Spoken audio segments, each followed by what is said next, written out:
Hello and welcome to another edition of For the Record. I'm Sean Murphy. My guests today are from the ALS Family Charitable Foundation. Up next, or actually first, is my new friend Debbie Bell. She's a patient service coordinator. Welcome to the show. Thank you very much. A lot of fun Sean. Off the air. You know what? Let's start with something very basic because we were talking about this a little bit off the air in the green room before we started. There's a lot of people that don't know what ALS is. What is it? ALS it stands for amyotrophic lateral sclerosis. Most people know it as ALS or Lou Gehrig's disease.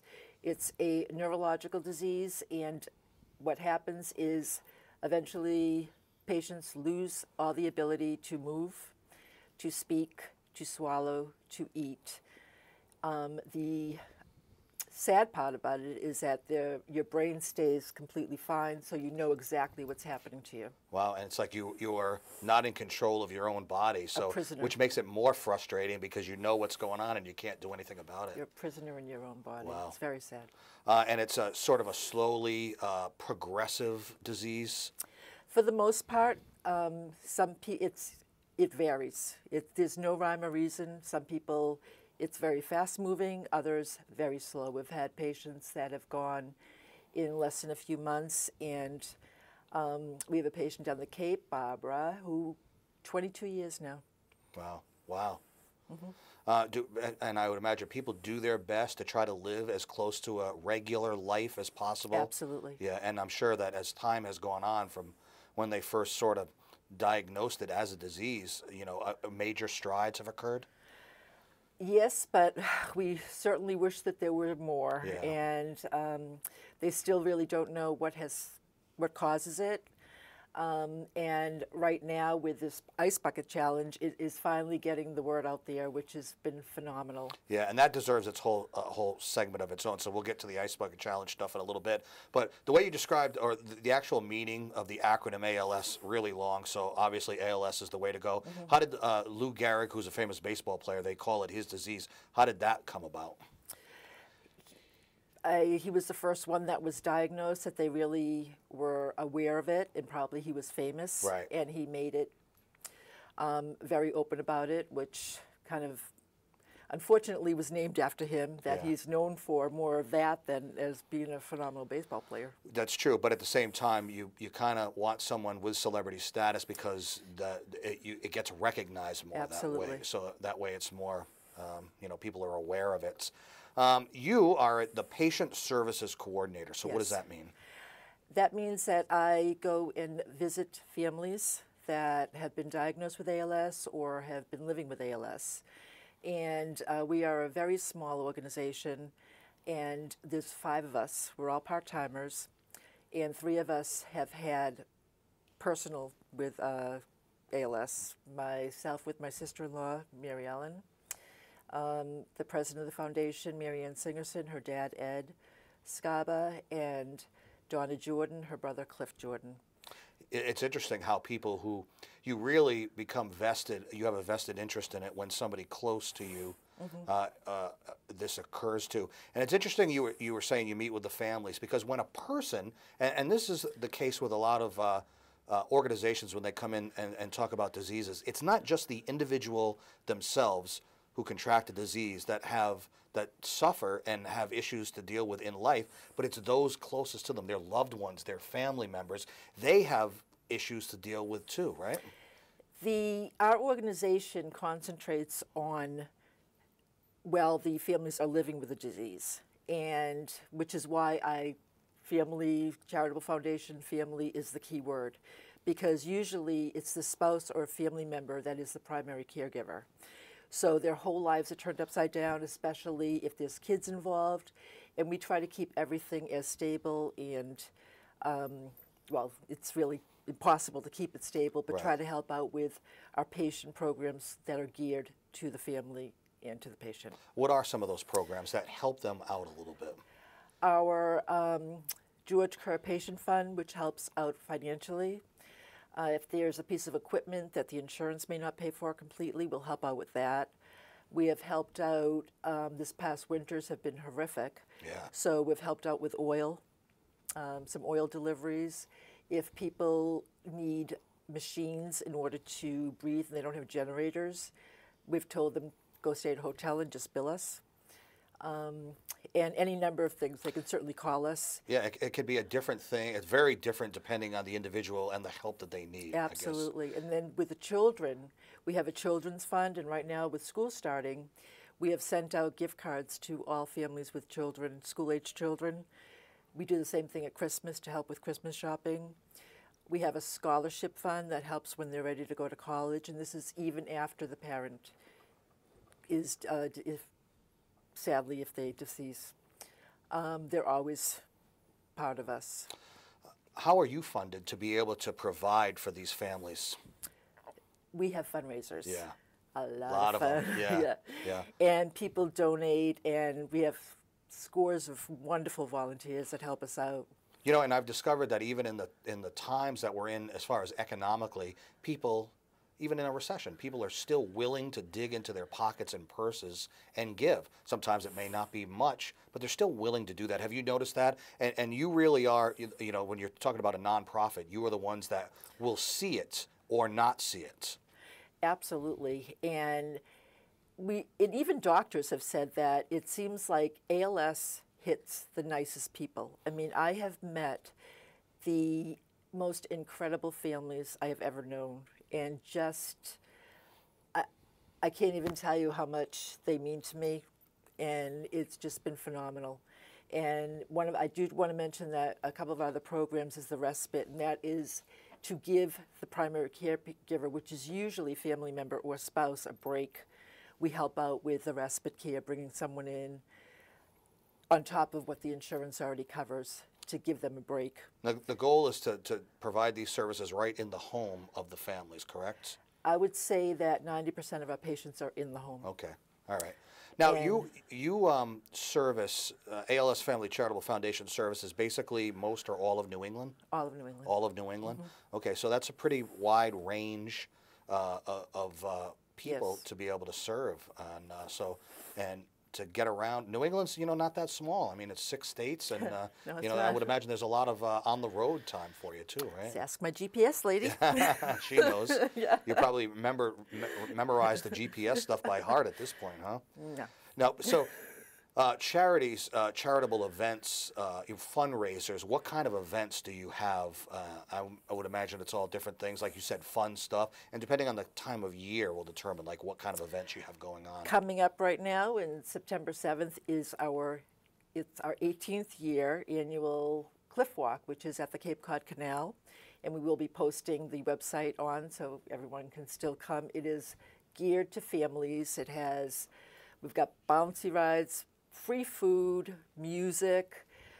You can do the canal. It's 3.5 miles up, 3.5 back. They can bikes, wheelchairs, skates, however they want. Wow. And Yeah. it's just amazing. Everyone donates food, prizes. Is that your big fundraiser That's for the the year? biggest. Yeah, the one. September 7th coming up. We have a golf fundraiser. We have Dino's poker. Help me out here. Well, poker challenge or No, what's that? The Texas Hold'em? Yes, that's Texas the Hold'em? one. There you Yeah, go. obviously I don't play. Texas Hold'em. But when you get closer to the Yeah. event, you will learn these things and you'll be able to promote it properly, right? Go onto our Facebook page, Yep. join us. And that would you can probably get to all the social media links right through the website, by the way, which put a graphic up on the screen for. Before we run out of time on your segment, it is not a nationwide phenomena, it's a worldwide phenomena, and that is the Ice Bucket Challenge. You talked about it at the beginning of the show. Everybody's doing it, including celebrities all over the world. Social media helps out with that huge. Tell me about it. Tell me about this phenomenon.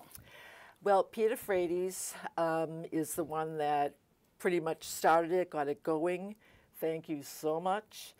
And it is about time. And although everyone is doing it, a lot of people are doing it not really knowing what exactly they're doing. Right. So we really are trying to bring ALS to the forefront so that people understand exactly what it does, how devastating and horrific this disease is. And it's going to be one of the most horrific and financially devastating diseases there is around. Do you have stats for the disease, at least in this neck of the woods, as far as people with it, or is it a growing thing, or is it just because more people are being diagnosed with it? More people are being diagnosed, but it's unfortunate that people are diagnosed and then we lose people. So it's very hard to do it, and because we are a small foundation.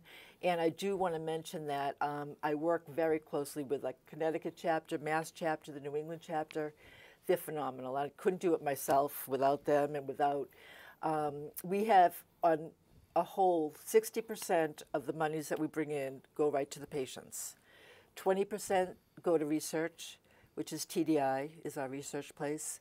And then the other 20% is admin. So most of our monies that we get go directly to the patients and the families. So, and you mentioned research. Since you are personally invested in this because of someone close in your life that's affected with it, and also Karen, who we'll meet in the second segment, do you keep track of how research is going and development, and sort of see how it's going, see if there's any progress being made? Oh, absolutely, absolutely. And we can, if they go to our website, they can certainly follow themselves, and different research places have different, they're doing in Israel with the stem cells, and our closest one is TDI that we do give the money to, and they are focused solely on ALS. No other, they're not doing any other research but ALS.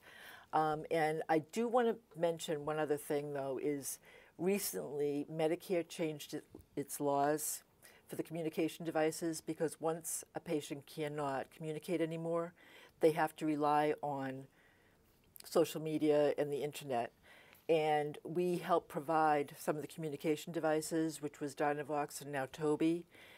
For some reason, after April 1st, Medicare took away the ability for our patients to get on the internet. So we're talking how important this is. They can't talk to their friends, family. If they are in a hospital, they can't even call out to the nurses. Why they did this, we do not know. And we will also be posting a link to get on, and the letter's all written. You just put in your zip code and you can send it right out. Beautiful. And hopefully that'll change. Why don't you give out the website? We'll put a graphic up, but give out the website for people to go and learn more. For the Medicare? Yeah, and also your local website. Our local website is alsfamily.org. Okay. And for the Medicare one, I had it written down. Okay. All right, we'll put that graphic up on the screen too, so you'll be able to go to both. We are out of time for this segment. Debbie Bell, Patient Service Coordinator for the ALS Family Charitable Foundation. Thank you very much. Been a pleasure. Thanks for being on. Yeah, you too. Thank you. We'll take a break and come right back. I'm Sean Murphy. This is For the Record. Stay with us.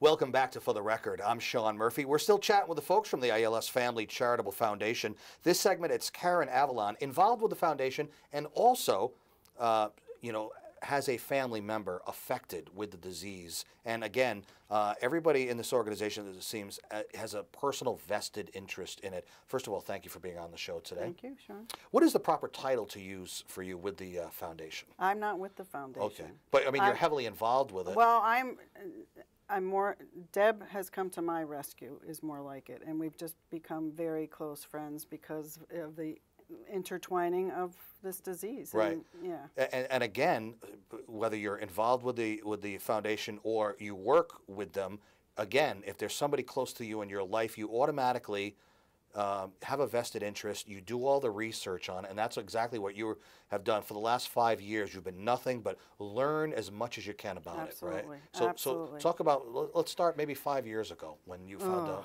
5 years ago. Yeah. Well, let's see. How it started for me. Well, it actually started 10 years ago for me. I lost my older brother and my... From ALS? No. But my sister-in-law, his widow, shortly thereafter, within a matter of weeks, her younger brother, who was in his 30s, came forward to tell us he had been diagnosed with ALS. Wow. Now, he's had it for 10 years, and thank goodness, is doing remarkably well. So when we got to the 5-year mark of that, I was like, you know, we're on a new beginning here. We're going to start fresh. And it was 4th of July. I was having a picnic at my house because we live near the water, and the fireworks were there. And my younger brother showed up, and some of his friends were there. And his speech was very slurred. And I thought, well, it's... More so than normal, right? I mean, you could really see that there was a deteriorating thing. Well, we did not know that anything was wrong at this point. And I thought, well, you know, it's 4th of July. Maybe he had had a couple beers or something before he got there. Right, that's the first thing you would think of when you talk about slowed or slurred And it was speech. significant. I mean, everybody noticed it, and they were saying to me, well, what's going on? Except like, him. He didn't notice it himself, Well, he right? did notice it, and I think there were symptoms that had occurred that he was suppressing and ignoring. I think in his heart he had a feeling that there was something worse because of everything that we've already been through. And then at one point he took his he had his right hand in his pocket. He took it out, and his right hand was all atrophied. And I said, you know, what's going on? What happened? And he was a contractor on his own, self-employed, and he had been working and thought he had injured something. And he actually went for therapy for it, and, you know, went through the whole gamut of It's amazing how it could be testing. misdiagnosed, though, huh? Well, there's no definitive test. You can't do a blood test. You can do MRIs and CAT scans. They don't show up anything. So basically, it's the last resort. And what they do is what's called a nerve conduction test, where they actually stick these little needles all in your body and under your tongue, and they hook you up to an electrical current, and they see how much electricity it takes to get a muscle to move or not move. And that's how they make the definitive diagnosis. And he was diagnosed November. It'll be 5 years, and it's devastating. It just it turns your world upside down, because you just don't know where it's going to lead you. He has no wife. He doesn't have his own family. So it's me, and his friends stepped up to the plate. His former high school classmates stepped up and did fundraising for him. Deb's organization helped me out. How did you find them? How did they find you? Oh, that's interesting. My brother actually, a couple years ago, in February, had a horrific fall. And my mother-in-law was in one hospital failing. I had called my brother when I got home, and he didn't answer, which was not unusual, because many times the answering machine would pick up and he couldn't get to it, and he would call me back. And something in my gut said, you know, I should just call back and say, you know, call me back. And I didn't, and I waited till the next morning, and I called him, and nothing, and I called again, and I called again. And my brother is a very unique individual in the fact that he is very independent. Pride? And is there a lot of pride there? I don't know if it's pride, but he's going to do things his own way. And it finally got to the point where I was calling family members to see if anyone had spoken to him. They hadn't. I called my husband. Anyway, we went over there, and we found him at the bottom of a spiral staircase in February on a concrete floor. A long story made short, we had to get him to the hospital. From there, he had to go into a rehab facility, and then to another rehab facility. At this point, had they already known that it was ALS? He had, yes, at this point, because that was about just over 2 years ago. And he was hiding his progression and symptoms from us. I mean, he was trying to remain independent, and I understand that. And anyway, it got to the point where he was in this facility. He had nobody at home to take care of him, but he couldn't be there alone. And lo and behold, the social worker calls in Deb Bell from this organization. We had both been searching online for things, and Deb trekked to Connecticut on the weekend of Memorial Day, and we met, and she talked to him and to me, and we kind of went our separate ways after that. And it just so happened that she and I left the facility at the exact same time and had parked next to each other, and that's where it all started. And a conversation? I want to, you know, what can I do to help? We're here for you. We need to talk. I have, you know, resources available for you. And really, and she won't admit this, but she was my lifeline at that point, because I didn't know what I was going to do or where I was going to go or how I was going to get what we needed or the information. And she has pulled me through many, many times. Wow. Many times. Now, if you go back 5 years or even the 10 years, you obviously know a lot more now than you did then. Unfortunately. When you first started learning about it.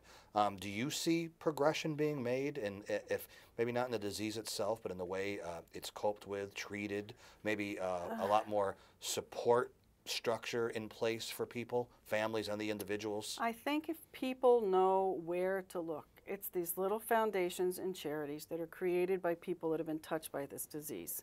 And unfortunately, it's the same common thread. It's tragedy, it's survival, it's trying to find comfort for people. Families and the individual. Absolutely, absolutely. And I didn't know where to turn. I mean, the first thing I did was call the Connecticut chapter and say, I need help. I don't know what to do. I don't know where to turn. I don't know where I'm going to go. And, you know, they called back, and I've called Deb many times at night or during the day. I've had a horrible day, and I said, I don't know what to do. What does this mean? What do I have to do? Where do I turn? But I think now, again, you mentioned the Ice Bucket Challenge. People, a lot of people I've heard talking about it, and they're having fun with it, especially kids. But again, they're missing the point. They're kind of not understanding what the true meaning of it is. Right. They don't understand, what does ALS stand for? What does it do to an individual? And why is there such an awareness all of a sudden? This is something that should have happened years and years ago, because the funds are all raised by these organizations and given to private researchers to research this. This is not something that, you know, the government or the FDA is pouring money into. I mean, years ago, there was the HIV and the AIDS epidemic, and they had to find something fast. So everybody was on the bandwagon. So now, at least there's an awareness, and people, I think, remember the, you know, to go on and say, okay, what is this? I know now that there's Lou Gehrig's disease, and it's also known as ALS. The two are now one, and they can go on and research things themselves. But again, it's really about raising money and right. making more of an awareness. And as far as research goes, they're doing an awful lot, like Deb said, with stem cell research, and they found certain genes that, you know, mutations that are common in the familial type, which is the lesser of the two evils, because most of them are sporadic or just random, and they still don't know what to do. There's nothing to say, we can give you this and make you feel better, we can slow down the progression, we can put you in remission. There's nothing. There's nothing, and they need something. There's got to be some kind of hope to be given to these patients. That's the most frustrating part, to be able to identify it, but then not be able to do anything about it. Absolutely. And as a family member, you so want to go in there and make them better, or make something to make a difference. And you find, you know, my brother and I have spent so much time together and talked about such ridiculous things, and I've told all his friends, you know, all your secrets are coming out now that you didn't think I'd ever know about, but I do now know about them. But, you know, you got to laugh, and you have to keep the humor light, and you also have to realize when he's had enough. You know, time to go, he's tired, he wants to rest, you know, he's uncomfortable, whatever it may be, but you just don't know what tomorrow will bring, and you just hope for the best. You know, it's amazing that, you know, our abilities with science and technology, and we can map the genome and identify genes, but just to be able to take that next step to be able to affect this in some way. Absolutely. Aside from just simply coping with it or making the patient more comfortable, I mean, and just having support groups, all that stuff is important, but you want to really get to the meat and the heart of the issue and be able to actually do something. Right, or even to find a test that definitively says so much earlier, this we have found and now we know. Not that you can treat it, but at least it's one step, so then maybe they can intervene with that test to find something, again, that will cause a remission or a slow down progression. And no two people follow the same path. Yeah. Some people, my brother, unfortunately, was one of just a few patients that were treated at the hospital in New Britain, the Hospital for Special Care. His neurologist treats most, at that time, probably 260 ALS patients, thereabouts, or maybe that was the number in Connecticut at the time. And when you lose your arms, you can't do anything for yourself. You can't do anything. And most of the time it's the other way around. But again, some people lose their speech first. Some people, I had a former neighbor who thought he had, you know, they didn't know, he woke up one morning, he couldn't speak. And he had to go on a trach right away and communicate via, you know, a computer for the remainder of his life. And you just, they can't say this is where you're at, this is where you're going to go. We don't know. They don't know, because it just doesn't follow the same path for anybody. Let's take one more break and come right back. I'm Sean Murphy. This is For the Record. Stay with us. So that is our show for today. I'm here with Karen Avalon. And we're talking about the ALS Family Charitable Foundation. Let's give out the website one more time for people to go and learn.